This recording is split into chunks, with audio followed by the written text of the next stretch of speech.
Hi everybody, it's Christina. Welcome back to another video. This time I have a Saturday reads because yesterday night on Friday I was at the Celtics game, which was super fun and exciting. Still have some Celtics gear on today. This is actually my dad's vintage sweatshirt that I inherited at some point in time, but I got to go with my dad. It was a lot of fun. The Celtics beat Brooklyn in overtime, which was great. It was a little dicey there for a while, but the energy really picked up towards the end of the game. But all that to say, I wanted to still give you a reading update for the week. I did finish 2 books, which was great. Both of them have gone back to the library, so I'll try to insert a picture whenever I talk about each book. And first up, we'll jump right in with Once More from the Top by Emily Layden. This is a contemporary fiction novel. I guess you can call it mystery thriller, although it wasn't very thrilling. It did have a mystery to it. Our main character is Dylan Reed. She is a very famous country turned pop star. I would say she's very Taylor Swift-like, which I'm not a Taylor Swift fan. Sorry to the Swifties out there. She's just not for me. And this book does read a bit like Taylor Swift fan fiction. If I knew this would be about a country star rather than a pop star, I probably wouldn't have read this book. But essentially, we meet Dylan as she's super famous, and her best friend from high school, Kelsey, has just been found at the bottom of the local lake. This is not a surprise to Dylan, but we don't know why.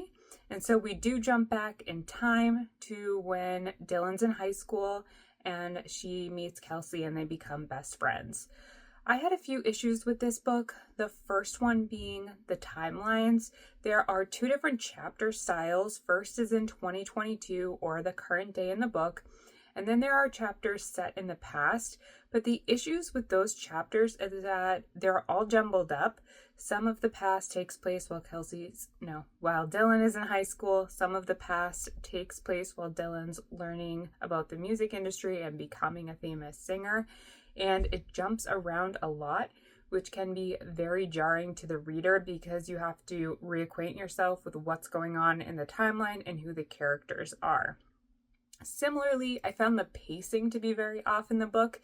It's only a short book, about 300 pages, but it's quite slow and meandering. And one thing that's odd is that the author will give a lot of details to certain topics that have no relevance to the plot, or very little relevance, I should say. And then things that are more important only get touched on a little bit. Finally, though, my biggest issue with this book is that our protagonist is very unlikable. I won't spoil the ending, but the ending actually left me quite upset because I feel like our protagonist was evil in a way. She knew something, didn't say anything, and just got away with it. And although she does have regrets for it, she doesn't really apologize, and she just keeps going on with her famous privileged life. And it feels like this is a story where I don't know where the author is trying to go or what point she's trying to make. It just felt icky to me. And so I gave this book 2.5 stars. I don't really recommend it. Maybe if you are a big Taylor Swift fan and you'd like to read a fiction book that kind of relates to her, maybe you'd like this, but otherwise it just wasn't for me. The second book that I read this week was Frankissstein by Jeanette Winterson. This is a literary fiction book. It also takes place in different timelines, interestingly enough. It is a bit of a Frankissstein retelling with a modern day twist. It essentially follows Mary Shelley when she is in the process of writing Frankenstein.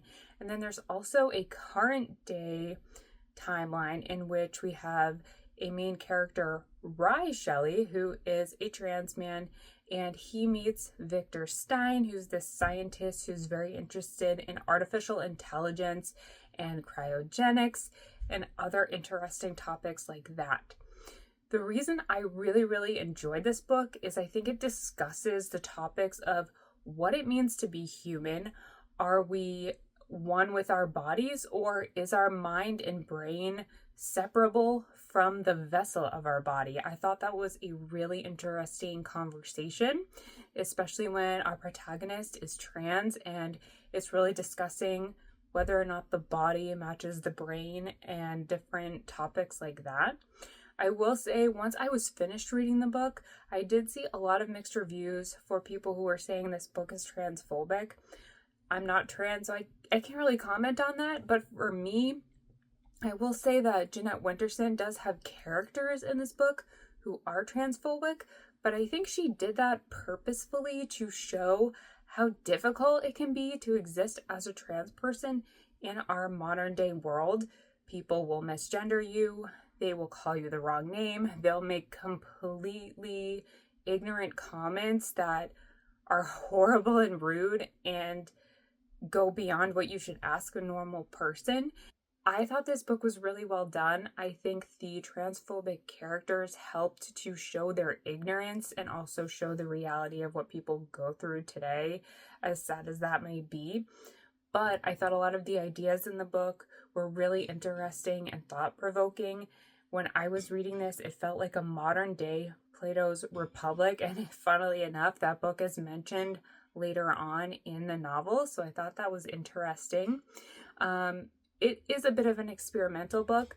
I rated it 4 stars because I wasn't really sure what happened at the end, and maybe that's the point, but I was a little confused, and I also thought that the timelines we were in the book were going to connect and blow my mind and be all exciting, but they didn't, and that's not a spoiler. I think that's just the way the book was meant to be written, and I thought it was going in a different direction, but long story short, I really enjoyed this book. The writing is very captivating, and although I will keep that criticism that I read online in my mind, I don't necessarily agree with it. If you've read this book, I would love to know your thoughts. So those were the 2 books that I finished this week. I just started When Haru Was Here by Dustin, Thao, which is a YA novel that I heard about on Steve Donahue's channel. I am only 14 pages into it, so I don't really know what's going on yet, but I hopefully am going to finish this weekend. I am going to be out of town for a handful of days this coming week, and so I don't know how much reading I will get done. Hopefully some reading on the train, hopefully some reading in the mornings, but I might not have much of an update next week. Probably won't film a Friday reads because I will have just gotten home from my trip and I might be exhausted, but maybe I can do a Saturday reads again. Oh, I should tell you, I should also mention I picked up 2 books from the library today. This is We Used to Live Here by Marcus Kleiber. This I heard about from, oh my gosh, what is her name? I watch all of her videos. Vicky from Vicky's Book Nook. I love Vicky's channel. She had mentioned this and she said it was a 5-star read, so I got this one.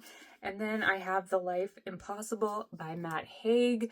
This is actually the second time I've checked it out from the library. I had to return it unread because the loan expired, and I'm going to be honest, I think both of these might be going back unread again because I still have a little stack over here that I haven't gotten to yet, and all of the due dates are coming up. So we'll see how it goes. I hope you enjoyed this reading update. A little bit of controversy with the books I read this week, but keeps things interesting and we're always learning new things. I hope everyone is doing well and that you have a great rest of your weekend. Bye.